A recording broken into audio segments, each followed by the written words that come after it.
about a week later, I thought, you know what? I haven't had a panic attack all week. And bear in mind, I'd been having panic attacks for 7 years. And at some point, they had been, a couple of them a day, 4 of them a day, an hour at a time. So they would have been like this constant companion or shadow that was following me around everywhere.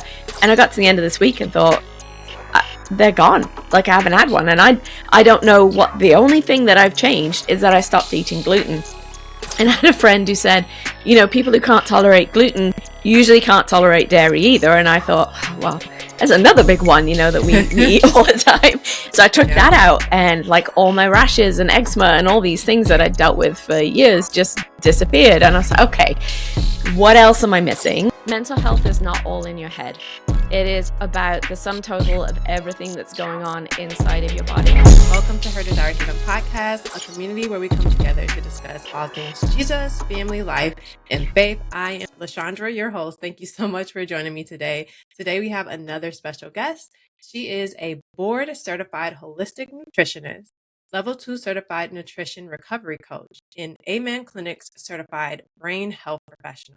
Her ultimate goal is to revolutionize how we think about and approach mental health while helping her clients restore their quality of life with simple diet and lifestyle changes.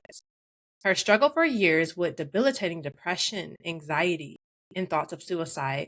She did all the right things, took the medication, saw numerous doctors, and went to counseling. Unfortunately, nothing seemed to work. With continued prayer and help from a friend, she discovered the therapeutic power of whole, unprocessed food, amino acid therapy, and holistic lifestyle. She applied the same principles she now teaches in her 12-week program and watched as her anxiety dissipated and her energy soared. She found a sense of purpose and happiness that once seemed out of reach. And the best part, she worked with her physicians to wean herself off medication and maintain her newfound well-being. Please help me welcome Jayne Reynolds to the show. Hi, Jayne. How are you? I'm good. Thanks so much for having me, LaShondra. Yes, thank you so much for joining us today. So, Jayne, you are a nutritionist, and your focus is greatly on mental health and pretty much how the food that we eat really impacts not just our physical bodies, but our minds. Can you share a little bit about your story and what inspired you to become a mental health nutritionist? Yeah, for sure. I think a lot of us get into these fields because of things that we've been through, and you just shared my story. And part of the beginning foundation of finding recovery and strength came when a chiropractor actually suggested that I went gluten-free. And I thought, there's no way I'm doing that because it's such hard work. Gluten's in everything. I just don't want to do that. So I thought about it for a couple of weeks and I thought, what the heck? I've, tried just about everything else. I'll try. And it wasn't for the anxiety and depression. It was just for something else I was dealing with. And so I cut out gluten in all of its entirety. So it's in soy sauces and, all these added fillers and all the things that we were eating. And about a week later, I thought, you know what? I haven't had a panic attack all week. And bear in mind, I'd been having panic attacks for 7 years. And at some point, they had been, a couple of them a day, 4 of them a day, an hour at a time. So they would have been like this constant companion or shadow that was following me around everywhere. And I got to the end of this week and thought, they're gone. Like, I haven't had one. And I don't know what. The only thing that I've changed is that I stopped eating gluten. And I had a friend who said, people who can't tolerate gluten usually can't tolerate dairy either. And I thought, well, there's another big one, that we eat all the time. So I took that out, and like all my rashes and eczema and all these things that I'd dealt with for years just disappeared. And I was like, okay, what else am I missing? So I got my delayed food sensitivity testing done because it's a whole lot easier to do one test and get the results in 2 weeks, and figured out what some of my sensitivities were, that my gut was causing a bunch of the issues. We could see that because I had so many food sensitivities. And we started working on cleaning up my gut, and it just began this, oh, you mean my brain wasn't really broken, it was my body that was broken. And how do I help other people then figure out how to connect how they're eating with how they feel, change your food, change your mood. How do we improve our mental well-being by simply making these fundamental changes? And at the time, I was, I thought that healthy cooking was, a packet of stovetop, a can of Campbell's cream of chicken soup, and some chicken breasts, and I had cooked. And really, that isn't whole food at all. And there were so many ingredients in there that were just not setting me up for good health, or my family either. And so it began this long journey. I went back to school, got my board certification in holistic nutrition. And then thinking about my journey and my story was like, this is where it really helped me the most. And when we understand that the way we eat, our diet and lifestyle severely impacts how our mental health functions. I don't think we've ever lived in an era quite like this where we're so exposed to so many chemicals and preservatives and environmental toxins that can impact the way our brain functions. That, if we make those changes, it's going to have give people a lot of hope for shifts and changes without having to take the medication sometimes. Not always, but sometimes. Yes, thank you so much for sharing your story. Wow, the fact that you were able to like pay attention enough to your body and to notice that there Mm-hmm. was a change in, the panic attacks. Like a lot of people wouldn't have been able to catch that, but you were so in tune with yourself. You noticed that, hey, this changed, like something's different. Let me look more into this. Mm-hmm. So I think that's so important. Like we have to really understand that what we're eating, it does not just impact our physical bodies, but our mind. Like I don't think too many people realize that. So thank you so much No. for sharing that. You're saying that a lot of the issues that we're having within our bodies could be like essentially like healed or could be improved just by changing what we're eating in our lifestyles, right? And I think a lot of Mm-hmm. people kind of default to the medication. If there's anything wrong with their body, they automatically just go to, oh, take this pill or syrup, whatever. But you're saying that there are alternatives and other options that we can seek out that might help us. And a lot of the issues we might be seeing, it's all in the food. So can you talk a little bit more about that and like the medication and how you were able to wean yourself off of it? Because some Mm-hmm. people think that it's not a possibility for them, and some people might think that they're going to be on medications for the rest of their lives, and for some people maybe that's the case, but for everyone it's not.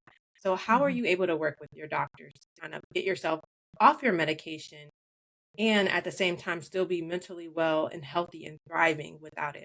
Well, I guess I swapped one set of doctors for another. So um, and it was a transitional period. When I say I got off my medications, it took me a year to get off my benzodiazepines.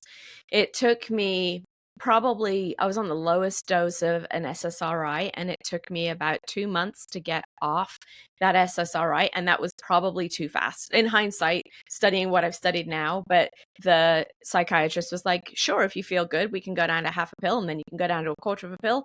And when you feel better, if you can break it up anymore, you can go down to an eighth of a pill, and then we'll be done.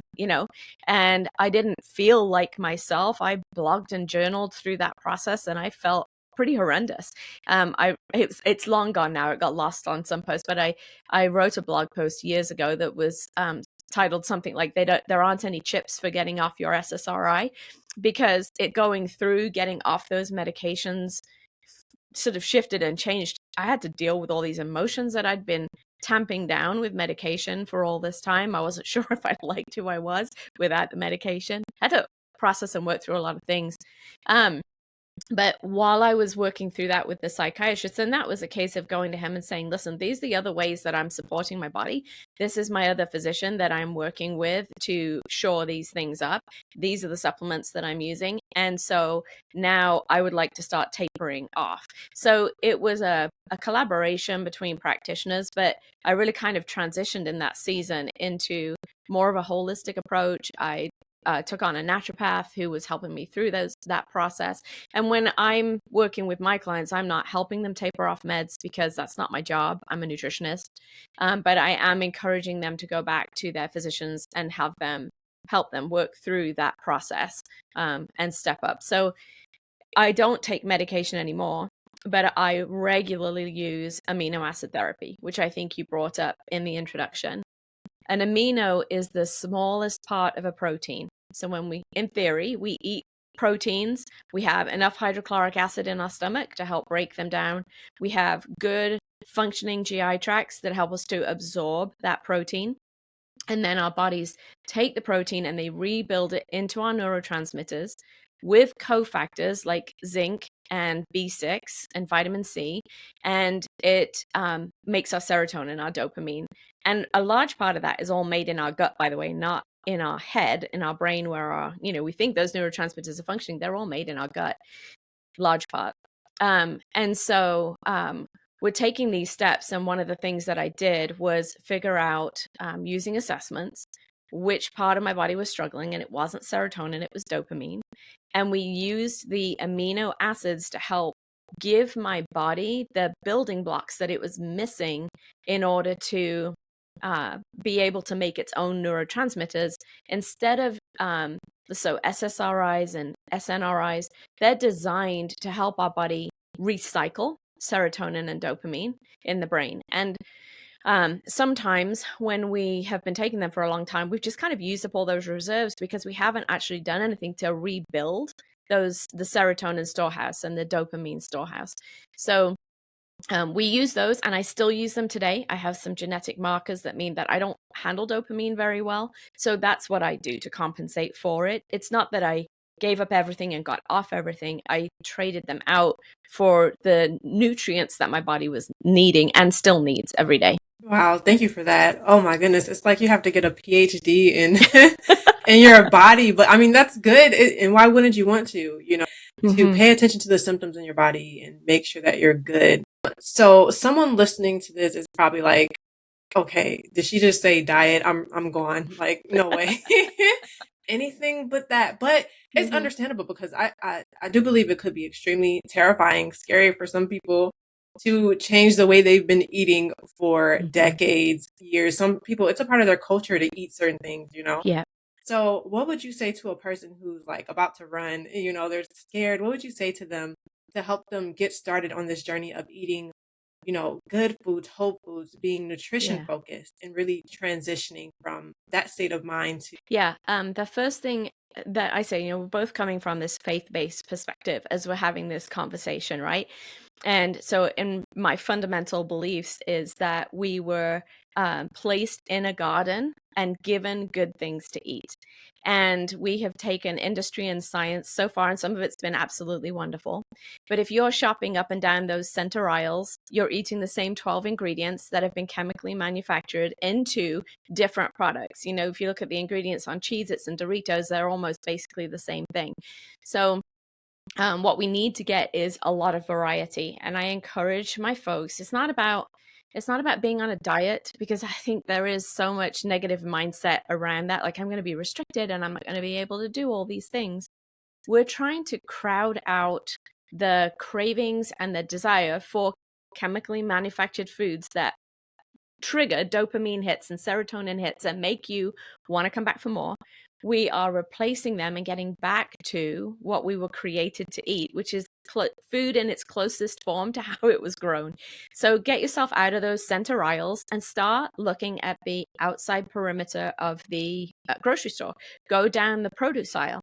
Make note of all the different varieties. Commit this week, instead of just buying orange carrots, to buy rainbow carrots, because rainbow carrots, each of the different colors conveys different nutrient benefits. So you're just increasing your nutrient density simply by not just buying orange carrots. And orange carrots, by the way, they weren't even like the first kind. We had these varieties and then we just narrowed it down and we said, we're just going to make orange ones from now on. So I've had people ask me, what did you do to your carrots? Did you dye them with food dye? And I'm like, no, I did not dye them with food dye. This is how they come out of the ground, Get rainbow chard, try daikon radish, do endive or fennel, just all these things. They have all these wonderful nutritive properties. If you don't know what to do with it, go grab something off the shelf, be brave and adventurous, look up a recipe that includes that ingredient, and just commit to making that this week and see whether or not you even like it. So as we introduce all of these new, teeny tiny baby steps, I ran out of strawberry jelly. So get organic strawberry jelly the next time you buy it. I ran out of bananas. Get organic bananas the next time you get it. And that's so important because the pesticides mess with how our gut functions and then how we're able to make our neurotransmitters, and it interferes with communication in the brain. So we're trying to avoid any of those toxins as much as possible. So just go grab something, make a recipe, just replace one item at a time and improve the quality of it as you go. That's all we did in the beginning. Yes, I'll take baby steps. Baby steps. Yeah. And even with the carrots, it's like it's kind of scary how much food has been like messed with over the years from its original state. Like we don't even know what we're eating now, even with the fruits and the vegetables. I encourage people to start looking up like gardening and growing their own foods and stuff. That's what it's coming to, I feel like. Yeah. And that's possible. We live in Arizona, so it is super hard. Like it's like our ground was never designed to grow anything in. And I might give my husband credit where it's due because he's trying as hard as he can. And we have a wild tomato plant that has taken over the entire garden right now. But if you can grow, that's fantastic. Start with a little like herb garden inside. They do those little ones that you can get inside and put on your windowsill in the kitchen. Anything you can do to just start growing fresh herbs and those kinds of things. Just save yourself a fortune at the store as well, because herbs are some of the most, they can be a bit expensive. Yeah. For sure. So you said a little bit about gut health, and you mentioned how there's a connection between our gut health and our brain health. Can you talk a little bit more about that? A lot of us are dealing with all kinds of levels of dysfunction within our digestive tract, and we don't even know it. We think it's normal to not poop for 3 days. We think it's normal to have 6 bowel movements in a day because that's our normal, but it isn't perhaps an indication of health. Our stool tells us all sorts of stories about what's going on in the gut, right? If it's pale and clay colored, then we know our gallbladders aren't functioning very well. So there are so many different things that we have to have a look at which pieces are functioning and which pieces are not functioning. But the reason that it really matters is there's a couple. One is if you don't have a good gut microbiome, which is where we have lots of healthy, good bacteria, you are not going to have the neurotransmitter function that you want and need. So we do that by just the simple steps you can take. Variety is one. Try and get up to, I ate 10 different foods, healthy foods today, not like Cheez-Its, Skittles, and a Mars bar. Like, let's do Swiss chard and beans and, lentils and, what are the 10 different things I can eat? So we can improve our gut microbiome like that. Fermented foods and then probiotics help as well. That gives us the good bacteria that we need. There are compromised issues like leaky gut. So our gut is supposed to have these lovely tight junctions that prevent food particles from proteins from escaping into the bloodstream. Because once they get into the bloodstream says, I don't recognize you. You are not self. So how can we clean you up and get rid of you? And it triggers this immune response. And when that immune response happens, one of the things that I see in my office frequently is it triggers far worse depression and anxiety and even suicidality. And I've seen that happen multiple times with gluten, dairy, oats, corn. They can trigger all kinds of emotional problems like that, as well as all the digestive stuff. So we don't want that. We want to be able to figure out what those sensitivities are, do some work on our gut to get those junctions nice and tight again, and then reintroduce the foods so that we have more variety back in our diet. And then if your gallbladder and liver are not functioning properly, and that's part of the digestive system, then you're not going to be clearing toxins like you should be. And that stuff can build up and then lead to long-term problems like dementia and some of those other issues, as well as triggering depression. If everything's stuck and you're not pooping on a regular basis, then your emotions are stuck. You don't feel good. There's no pun intended, but you do feel kind of crappy. So we, want to be able to improve all of that and get it moving and get it consistent and get it regular so that our mood is able to improve. Have you noticed, like, with your clients that a lot of the processed food, like you mentioned, like Cheez-Its and stuff like that, which we think, oh, this is a healthy snack, but it's a cracker. But have you noticed, like, it's been making people sick or like nauseated or having different digestion issues? Oh, for sure. Yeah. Yeah, for sure. Because any of those digestive symptoms can show up with delayed food sensitivities. If you've got a delayed sensitivity to gluten and wheat, and that gluten, wheat, or dairy, and that's the primary ingredient in cheeses, and then you're relying on them for snack all day long, then you're going to have huge problems, right? That's not going to make you feel good. And the key is, I used to work with seniors, and I had one lady who had lactose intolerance, and she would plan her lactose escapades on the weekend when she didn't have to leave the house for 2 days. So she would eat her ice cream on a Friday because she loved ice cream, and then she would spend the next 2 days in the bathroom. We have to watch sugar content, so I'm not a huge proponent of like leaning into ice cream, right? But I went to her and I said, do you know there are like really great tasting non-dairy ice creams available? Like, you could have your cake and eat it. Like, you don't have to spend 2 days in the bathroom.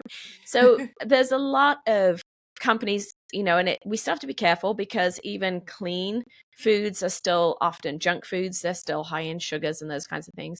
But there are a lot of companies that make, gluten-free, dairy-free alternative crackers.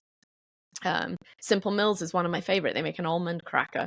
So there's ways to improve it so you can still feel like it's that cleaning up, right? That cleaning up stage of just improving and making better choices so that you don't deal with all of those digestive symptoms. Yes, and not normalizing it, like Right. Right. just ignoring everything and saying, "Oh, I'm just like this." No, your body's trying to actually tell you something. Just get people to understand and connect how they feel after they've eaten something, then there would be a lot more shifts and changes in the choices that they're making. And I have conversations with my clients now, and they're like, oh, I just had one on Monday. She's like, oh, I just feel like I just cheated all last month. Well, there's no cheating. We're just trying to do the best that we can, so we're not aiming for perfection. And she's like, yeah, I went to a fair and I had 3 little balls of fried cranberries. I'm like, well, that wasn't an entire pizza, and that was not French fries, and that was not a beer, and that was not like, so now our cheats get a whole lot cleaner, generally speaking. And we're just doing, because we know we don't feel good when we put those things in. Our achiness, our joint pain, our moods all shift and change when we're putting in foods that are so inflammatory. So you mentioned how you had experienced depression, anxiety, and suicidal thoughts. How Mm-hmm. can maybe someone listening to this, how can they overcome those things with Jesus Christ and with nutrition? Yeah, I have never, in all of these struggles, I feel like what they've done is brought me closer to Jesus in the long run, which some people would argue. I've been on podcasts where people have argued with me that we shouldn't even be struggling like that. If there was a God in heaven, we really wouldn't be struggling like that. But I don't think that's accurate when you start reading through the Psalms and all of those pieces, and we see, I love the Psalms. I mean, what a wonderful book where David is just completely raw about his depression and his worry and his struggles. And in all of those Psalms, often there's this common running theme of, and yet I will praise you, and yet I will, right? So it's hard when we are really stuck in that moment. And I was desperate. I was so desperate by the time I finally found help. But the trigger and the shift and change, I mean, I'd been praying for a long time, but my mom flew out from the UK, and she asked the elders of the church to come and pray over me and anoint me with oil. And that, I feel like within a week, I started getting these shift and change and answers. I think God is faithful when we ask him for help and we don't know what our next step should be, that he is faithful to show us how to move forward, to lift us up out of this slimy mire, it says, and he sets our feet on solid ground. So often when we're struggling with depression and anxiety, we feel like we're slip sliding around in it and we don't know how to get out. We can't lift ourselves out of it. But praise and worship, it's a great way to lift your endorphins, for starters. We know that music improves them. Scientifically, we can see that. We know that there is, they call it like the God spot in the brain, where we are spiritual creatures. We have this piece inside of us that's missing when we don't have relationship with Jesus and we don't have hope. So the faith piece of it has never gone. And my days are not 100%. I still have seasons where I'm a little bit more blue or a little bit more overexcited. the key has been showing up anyway, even when I don't feel like it, showing up anyway for church, showing up for community, showing up for prayer, showing up to read my Bible, to be encouraged by scripture. So that is a massive part of it. And I think the answers start to come when we start there. And then if you need help, find somewhere to find help. So I'm a resource. I don't mind, come and see me, let's have a free chat. But also you have counselors and therapists and trauma specialists and equine therapy and art therapy and EMDR. There are so many different ways that you can find the help that you need. And if you reach out and that doesn't feel like the right fit, don't give up. Go back and find somebody different, because don't stop shopping at Costco just because you had one bad experience there. You go back and you find a different product that you like, better. So it works for you. We're not all cookie cutters. Human beings. We're bio-individual. We've got unique perspectives and outlooks on life. So finding somebody that you gel with is really an important part of that process. For a person who maybe has a child that's struggling with depression, anxiety, how can they transition their child, as a parent, and kind of really help them change their eating lifestyle and habits so that they can help their child in the same way? I think it's honestly easier when you've got kids who are sort of under that 10 or 12 age bracket, because you can start making shifts in diet and nutrition because you made changes as the mom or the dad in the home.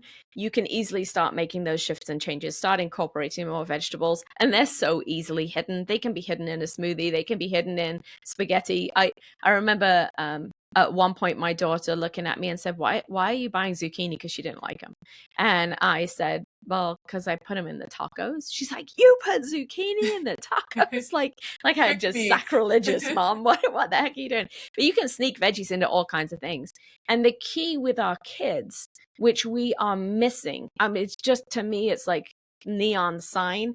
Their blood sugar is so dysregulated and their livers are so overloaded with the amount of sugar that we include in their diet that they are struggling with panic and anxiety. The symptoms of low blood sugar, which can happen very easily if our blood sugar's gone too high, it will drop like a rock, right? So when that happens, the symptoms of a panic attack and the symptoms of low blood sugar are exactly the same. When your kids are coming home from school and they're just hangry because it's been a long day and they are really, don't make them wait till 6:30 when you've made dinner. It's 3:30 in the afternoon. Get them a high protein snack that's going to tide them over until dinner time. Keep their protein consistent throughout the day. Don't give them added sugars. Make sure their snack, we recommend less than 8 grams of added sugars per day for an individual. Oh, wow, that's gonna be yeah. And just to put that in perspective, my son-in-law, his name's Kyle, 1 week while they're in LA, so they came out, they went to Dutch Bros, and he got a shark attack drink, and for grins and giggles we sat down to figure out how much sugar was in it. There was a cup of sugar in one drink. Oh, wow. There's no way. And we just so don't think about our kids having a soda or even a juice. A juice has as much sugar in it as a soda does, but we don't think twice about giving them juice because it's a healthy option. So, just reducing some of those things and improving their protein intake, those steps are going to make a massive difference in your kids' health and life. Yes, and I think like you said, under 12, the earlier you kind of introduce it and transition it, the easier it will be. And then you're building up, those habits, that consistency in them. So when they're adults, this is not going to be a struggle that they have to worry about. Right. Because it's a lifestyle that they really have normalized and embraced. I know a time in my life where I was extremely depressed and I was very numb, but I was still going through the motions of life. And looking back now, at the time, I didn't know. So how can a person really begin to identify, hey, I'm depressed or I have anxiety, the different conditions they might be experiencing, the different symptoms, but also to connect the dots to say, hey, this might be related to my lifestyle that I'm living or, how I'm eating. How can they recognize the symptoms and evaluate the root cause of it? Yeah. I think the best way that I can advise anybody to do that is to come and do an assessment appointment with me, because we have all the tools that look at the symptomology and ask the questions, whether or not these symptoms are tied in with serotonin, whether these symptoms are tied in with low dopamine or even high dopamine, so we can have a look and see where you're at on those pathways. And there are clues for me as a professional who looks at this all day long. If you've got serotonin dysregulation, I can bet you almost 100% that your blood sugar is dysregulated. If your dopamine pathway is not functioning, it might be genetic, but it might be thyroid. So I can start asking questions with you, and we can start doing assessments to figure out where that's at. The first step with me is doing those assessments. The second step is to commit and then do your lab work. So often I meet so many people who are like, lab work? Like, I haven't had lab work. I'm not sick. I don't need lab work. So we have to annually, we need to get our lab work done. How do you know if it was your baseline last year and it's off this year? You don't, unless you're getting those done consistently. So we have lab packages. You can get them done with you might be able to get them done with your primary care doctor. And then if you feel like you're stuck in that space and you're not sure that something doesn't feel right, one of the biggest things we have to learn how to do is advocate for ourselves. When I was in that season, I went to my primary care physician. Bless him, he was probably 65 or 70 years old. And he looked at me and he said, "Well, you're a new mom. What do you expect? You're tired. That's normal." And I was like, this doesn't feel like it's, it doesn't feel like it should be normal. I did not know back then how to advocate for myself. He had a white coat on and I took his word for it. I've since taught my daughters how to go and advocate for their health when something doesn't feel right. You didn't get the answer here. Okay, let's go knock on this door over here and try. Let's figure out how we need to change our verbiage so that we're telling them exactly how it is on the worst day. And pick carefully. We had a story the other day where somebody had showed up to do their breast imaging exam, and the physician, the female physician that she was talking to, was completely derisive to this client about where she was getting her hormone replacement therapy from. And we should not be taking hormone replacement therapy so that we can feel better, and it isn't, if you aren't being supported by your physician and they're not helping you to find the answers, find somebody who does listen to you. And that's why I do what I do. I spend hours and hours and hours with my client. The first month is all research. What are your symptoms? What is your health history? What are your nutritional assessment? What is your labs look like? Your delayed food sensitivities, your organic acid test, all of your basic labs. Do we need to do comprehensive stool analysis? And then we're bringing all of that information together to paint a picture that's individual for you, to figure out how to lead you through the next steps over the next 3 months so that you can make shifts and changes, have support through the process, and come out the other side of it feeling a whole lot different. And then you have a 12-week course, right, that you offer to kind of help people on their healthcare journey. I got tired of repeating myself and saying all the same things that I say all of the time to everybody that I've learned over the last 7 or 8 years of me doing this. And there are so many valuable resources, and there's so many predominant physicians like Dr. Leslie Cohen and Dr. Daniel Amen who are telling us over and over and over again, if we want to have successful brain health, we have to feed our bodies properly. So I took all the information that I have spent years learning and I put it into this 12-week program. And we spend time in the first week, you're going to figure out how to assess your own needs and what labs you might need based on what your assessments tell you. And I guide you through that first week. And then you go on to learn about how to build your plate, how to clean up your pantry, how to find the right proteins and what types of proteins support your brain health in specific ways. What are the healthy fats you need? What are the healthy carbohydrates you need? And hydration and complementary therapies like sleep and sunlight and sauna therapy. What's the right fit for you? So I take everybody on that 12-week journey, and I'm actually doing a special offer between now and the end of the year. I'm giving $200 off that program. Right now it's $19.97 to go through that, but I will do it for $1,800. And instead of being in group coaching, I will do it one-on-one with you. And I will walk through it and I will hold your hand all the way through, because it's normally a group coaching session.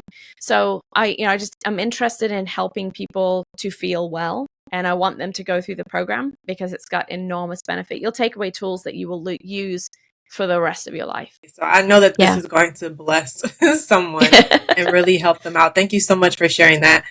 Mental health is not all in your head.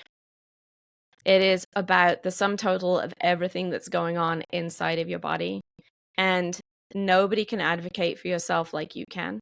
So if you feel like something is off or it doesn't feel right, whether that's mental health or chronic health, just that underlying malaise or the aches and pains that won't go away, we can help with all of those things. Blood sugar dysregulation, right? This is not a normal part of aging. So let's have a look at what's going on in your body. Let's figure out why you feel the way you do. And then let's help you get that changed. Jayne, thank you so much for joining our community today. Where can people look up your services? Yeah, I have a bit.ly link because it's nice and short. So bit.ly/ and then it's all lowercase, Meet Jayne, MEETJAYNE. You'll find links on there to the 12-week program and to make appointments with me to just have a chat. All right, and to our community, thank you so much for tuning in to this episode. This has been another very necessary and timely, incredible episode. Please share this with someone that needs it, and I will see you in the next one. Bye.